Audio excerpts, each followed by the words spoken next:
Hi, this is Klaus again from homeintouch.com. Today I will show you the HitServer application.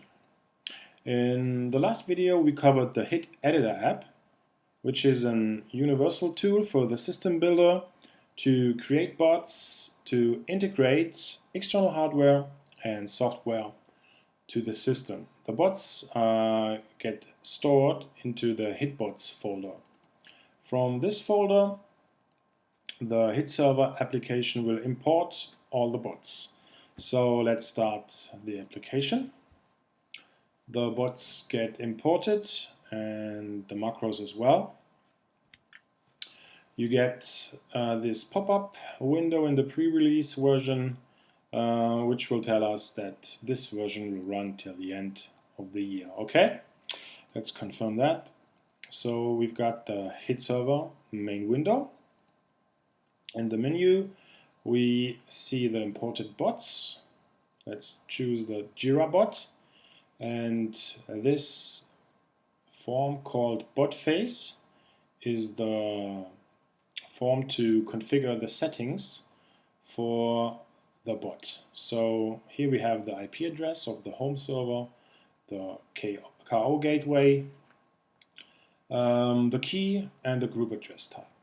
Okay, that's fine. Let's save that and start the server. First we enable the lock, start the server, and see what's happened in the log. So the server was started and started some bots, and we are getting incoming data from the Jira bot. Okay. That's the init at startup, where the Jira bot sends all the states of the KNX devices. So I pre-configured some commands. The first command was the start bot command, where some bots get started. So to tell a bot to get started, you say start hitbot. You choose the bot you like, for example NPD, say OK, and you have it in the list. So let's delete it again, save. Okay, I created some categories, events, HS for the Jira commands and system. So you can filter. In this example video I will show you how you can dim a light, turn it on and off in companion with iViewer from CommandFusion. But I will show you later in this video. Okay, so how can you control the HitServer? You can connect to the HitServer over TCP or HTTP. The pre-configured port is 8090, or over UDP on port 49000. So let's connect with the terminal. So we are connected to the server, and if you want to listen to a bot, we send hitbot listen and the name of the bot. Okay, so now we are connected and we want to listen to the Jira bot. If I open a window here in my office, we get an event that the window was opened, and now it's closed again. To control the bots, we open another window because there are coming messages from time to time. So we open another window and type hitbot send, the name of the bot, the command defined from the developer, and the group address and the value. So now the bot will turn on the light here in the office, and we get the event that the light was turned on. So to turn it off, we would send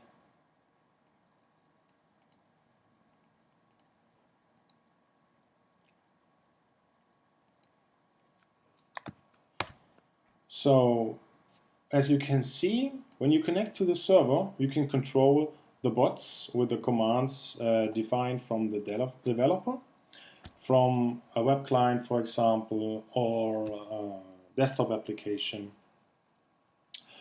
or from the terminal. So there is also possible to connect to a shell, to open a shell. The command to open a shell is hit shell start, and the shell name, for example, test. To listen to the shell, hit shell listen test. And to execute a command, execute the shell where we want to execute the command, and the command open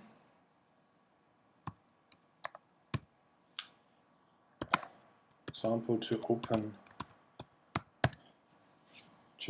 the text editor here on my Mac would be, so now the text edit window occurs and we opened a program. We could open any program, we could do anything what we can do on the shell. Start a script, get the feedback of the script, and so on. So close that again. So that are the capabilities for controlling bots and the shell. So let's see how we can create a serial, digital and analog join for CommandFusion for the iViewer application for your iOS device. To create an interface, you can download the GUI designer from commandfusion.com. So in this example, I will show you how you can put a command on a digital join. So we open the Tools folder. There we have the iViewer Settings app. Open that. Now you have to tell the iViewer Settings app where are my hitbots and macros located. It's here in the HitServer Mac client folder. We say OK, and now we can add digital joins, serial joins, analog joins, list definitions, and bot output masks. So every bot will deliver his data in a different way.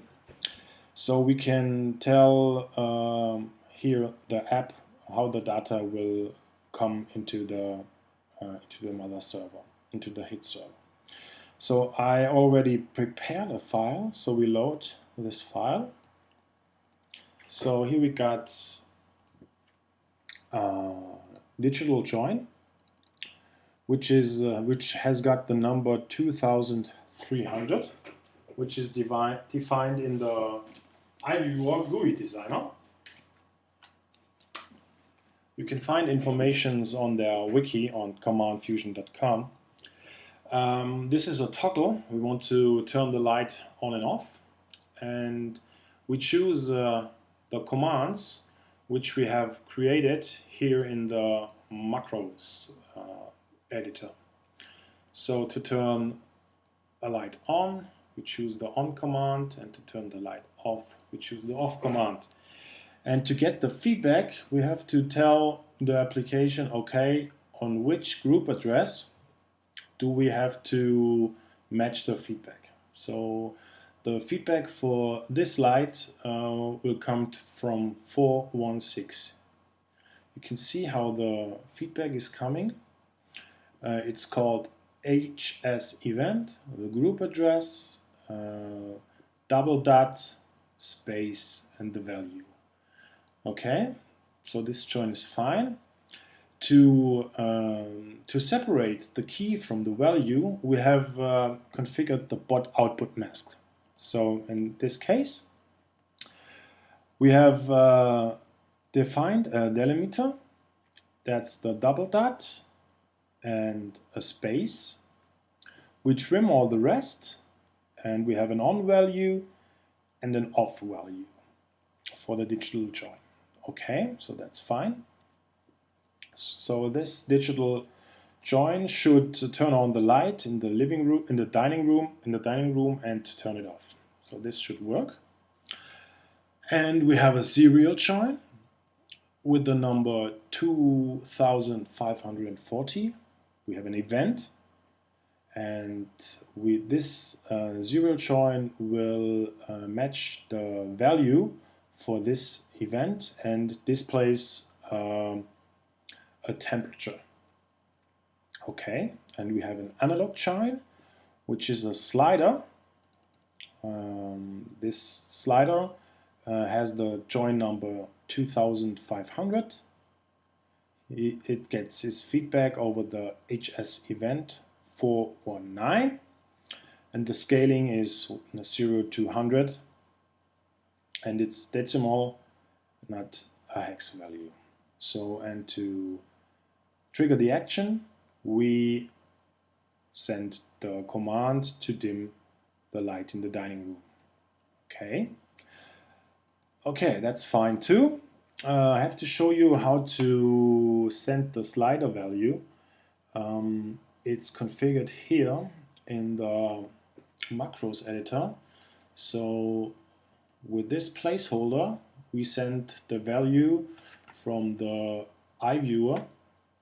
So when you slide a slider, the value will get matched into this placeholder. Okay, save. Okay, close it.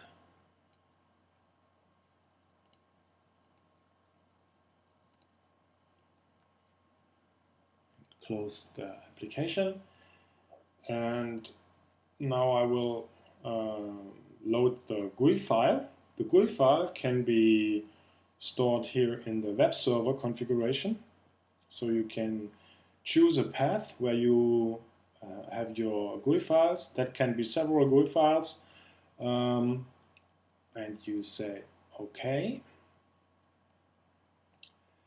The GUI files can be reached. Let me show you where is it? It's here over a URL. So open it. So as a system, we connect to the HitBot with on this host on that port. You can see it here. iViewer, that port. Okay, and you have to point in the URL on your iViewer application is the IP address, the port 8090 double dot 8090 / GUI files / and the name of your GUI file. So I will turn on the light, and you see, okay, the HS event displays, okay, light is turned on. I triggered the digital join 2300, and the light was turned on. If I want to turn it off, I push the button again, and now the light has turned off. When I slide on the slider, I get the feedback for the slider. The light turns on, and I get the feedback directly on the iPad. Now I turn it off again. Okay, and Yeah, that was quite it regarding the iViewer application. Now I want to show you our HTML5 interface. That is not quite ready yet, but the technical parts are ready. We are working on the interface and the design part for the next 3 or 4 weeks, and then we will release the first release candidate. So let's open the browser.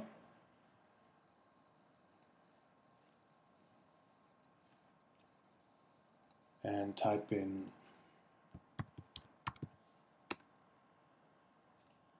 the URL. And now we are connected to the HitServer from a web client. So this is a responsive design, so you can use it from an iPad, iPhone, or on the desktop.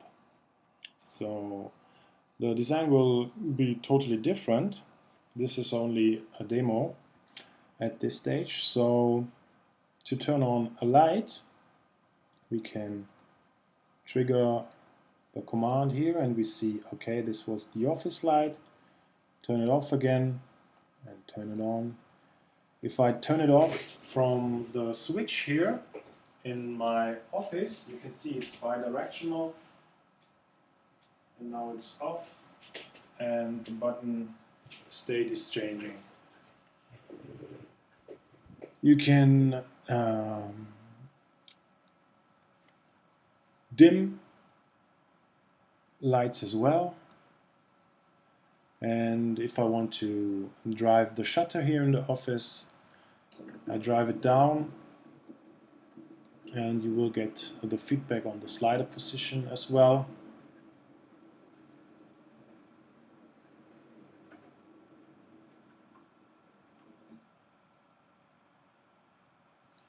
Okay, and I drive it up again. To configure your house, that's quite intuitive. You can create a new home, call it demo, add, and then we have this demo house, and we create the floors. We say ground floor, and we have the kitchen, the bathroom, the living room, for example, and say save. Now we have these 3 rooms, and then we add another room, for example, the office. So click save, and now we have the office, and we add a light, a dimmer, a thermostat, a shutters. There will be more devices to come. So for now we add a light switch, call it Deckenleuchte, give it a read address, so to get the feedback, and the write address to send the value. And now this light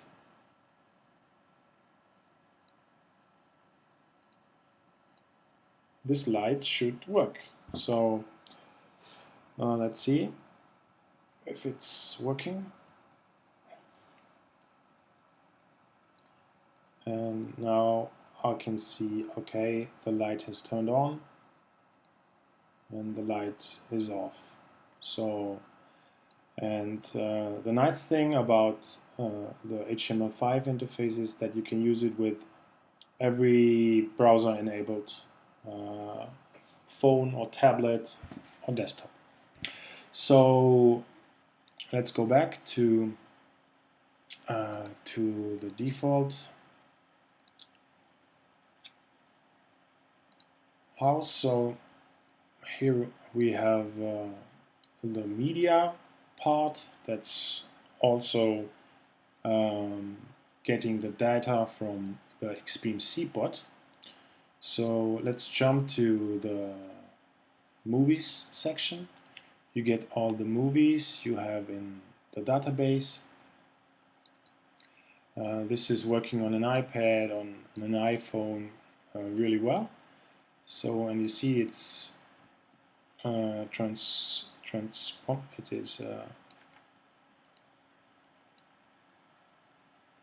and when you choose a movie, you can choose the options here to play a movie, for example.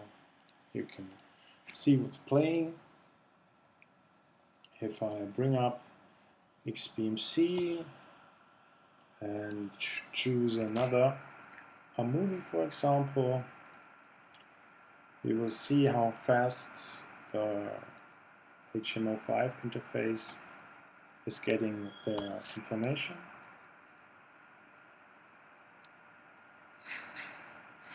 Okay. You can also start a slideshow.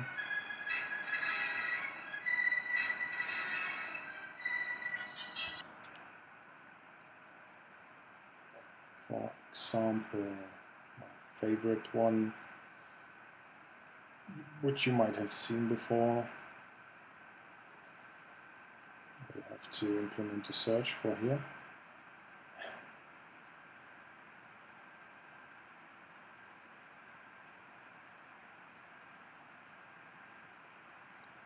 There it is. Okay. Now it's playing a slideshow over a folder. You can see what's playing here on your web browser. And you can also start some music.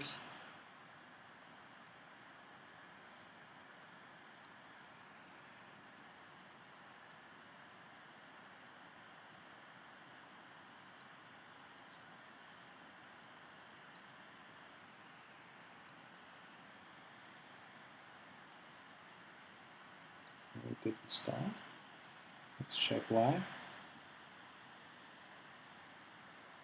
This is not Adele. Okay.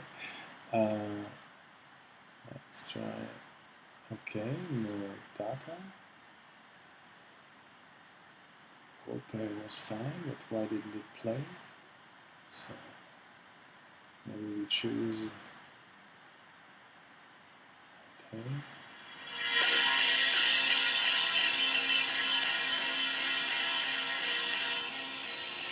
Okay, we have this on the playlist.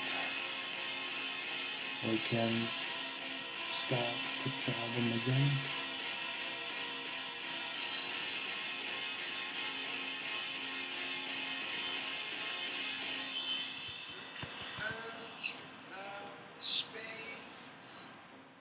Okay, and we have the players here.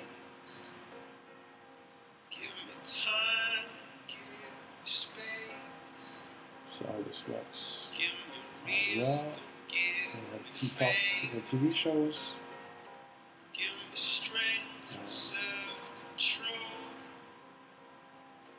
Yeah. So that's quite it. Also, when you change data from XBMC, you get really quick feedback.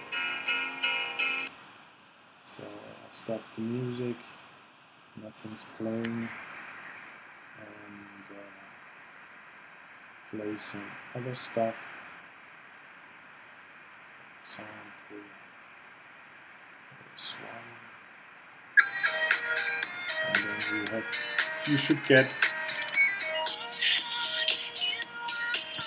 the data,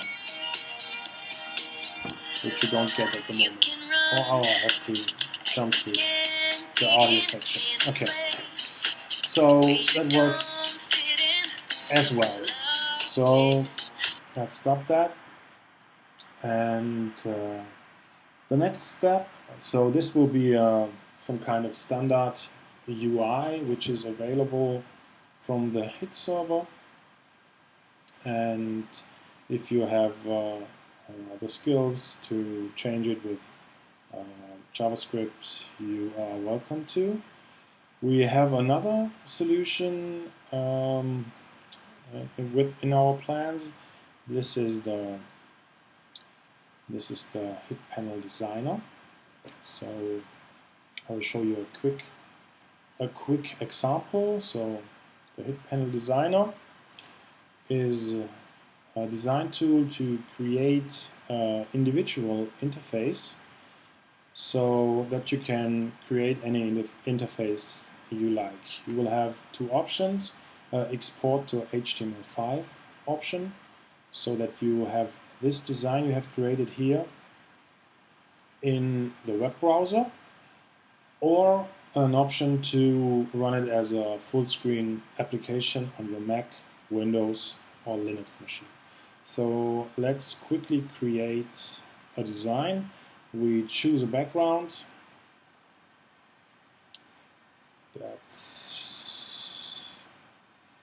Choose a background from the graphics folder, this one, and put on a picture, and choose the picture. Let's set the size to the original size, drag it where you want it, and put a button on it. Choose the images for the button. So we go to devices, light. This graphic folder is not contained in the demo, so you have to use your own graphics for now, but it will be available on the final release. So light, first one is light on, and the second one is light off, and we also set the original size. Okay, set size. Okay, and this one is a toggle button, so it toggles. Yeah. And which command should this button trigger? So a press command. We choose dining room on. Okay, and a release command, dining room off. So we have set up the command here, and we should see it here in the terminal as well when we turn on the light. No, we don't see it. Another good example, because we are not connected to the HitServer. You have to click on the button in the upper left and connect to the HitServer, and it will show up yellow when it's connected. So now we are connected, and when I push the button, it should turn on the light. Yes, it does. It turns on the light on the dining room, and turn it off again, turns it off again. So here you can create any interface you like. If you want to have a bigger screen, you could change the width and height of the background. So that was quite it. Hope you liked the video. If you have any questions, feel free to give us a call or send us an email. See you soon. Bye.